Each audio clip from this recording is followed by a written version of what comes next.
everybody, how's it going? It's Jamie, Crafty DIY Guy, and I'm back. I have got another set of fall DIY projects for you today that I'm super excited about.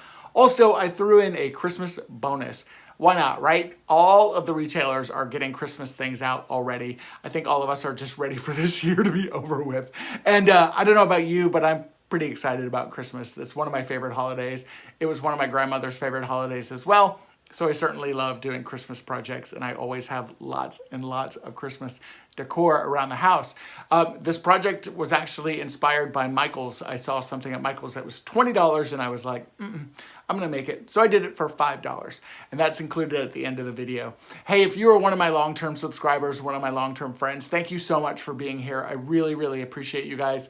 Also, if you are brand new to the channel, welcome. I hope you'll stick around. And if you just randomly found this video because of YouTube, thank you, YouTube. But also, hopefully you will stick around and subscribe. All right, guys, let's get to the video. I'm excited about these. And for my first project, we are going to be making a very easy table runner out of these burlap leaves from Dollar Tree. I grabbed one in each color, and that was the perfect size for my table. You may need more or less depending on the size of yours. First, you're going to go ahead and remove all of these wires. I went ahead and cut mine, and then I realized after the fact that I could have just peeled them off.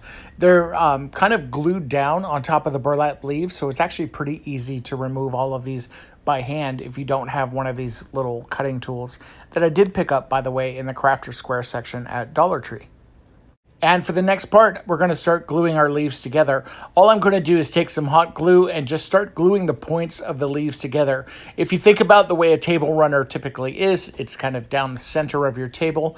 And then if you also think about the way leaves fall, they just kind of randomly fall sporadically. So what I'm doing is gluing some points together and then working my way down along the leaves and just kind of repeating that process, keeping in mind kind of that elongated or that long rectangle that I'm trying to create for the table runner.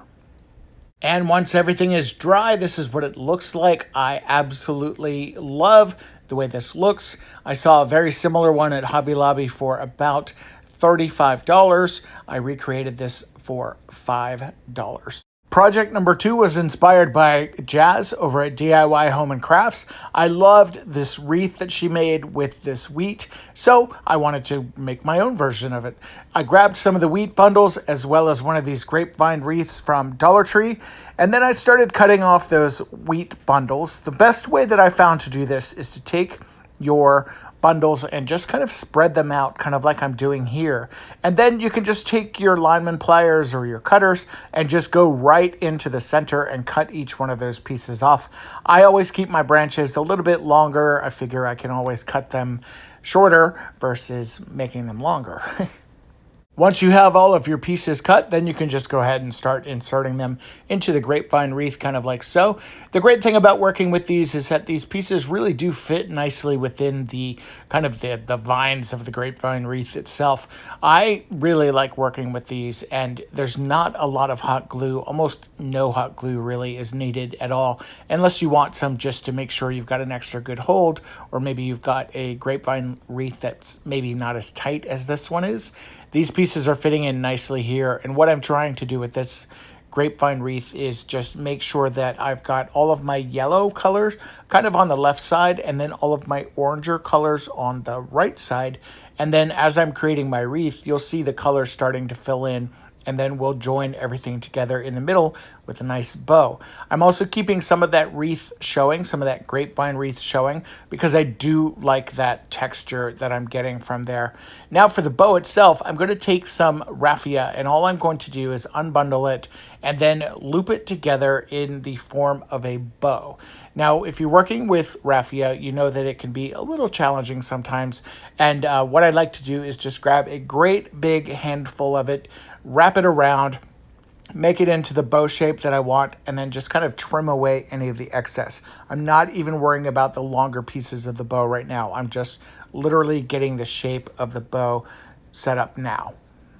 And then once I had the shape that I liked, I went ahead and just wrapped a piece of raffia in the middle and then just hot glued it down just so it would stay in place. And then to create some ribbons coming off of my bow, I'm just going to take some raffia. I'm going to bundle it together. I'm going to hot glue it, trim it down a little bit, and then create 2 individual ribbons kind of like so. For placement, I went ahead and glued the ribbon part of my bow directly onto the grapevine wreath, kind of like so, and then I glued the bow part right on top of that. And this is what it looks like when it's all done. I love this. I think it's so iconic to fall. I absolutely love those colors, and I'm not exactly sure which wreath I'm going to be able to hang on my door this year. And for my next project, we're going to use a Dollar Tree squeegee. We're also going to take a wooden dowel rod. This is one of the larger ones from Dollar Tree, and also one of these over-the-door hangers. First thing I'm going to do is trim down my over-the-door hanger. We're actually going to cut this down to where we have 4 hooks, and you can use a pair of, I'm using my Lineman Pliers, and they just clamp right through, or cut right through that metal, and they're really, really easy to use. I actually like these a lot.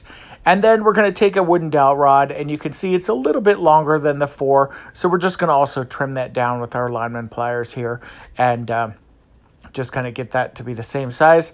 Now we're going to glue everything together. Now typically with this piece here, because you can't bend it and we want this to hang flat up against the door, we are going to start gluing our rod down at the bottom here, kind of like so.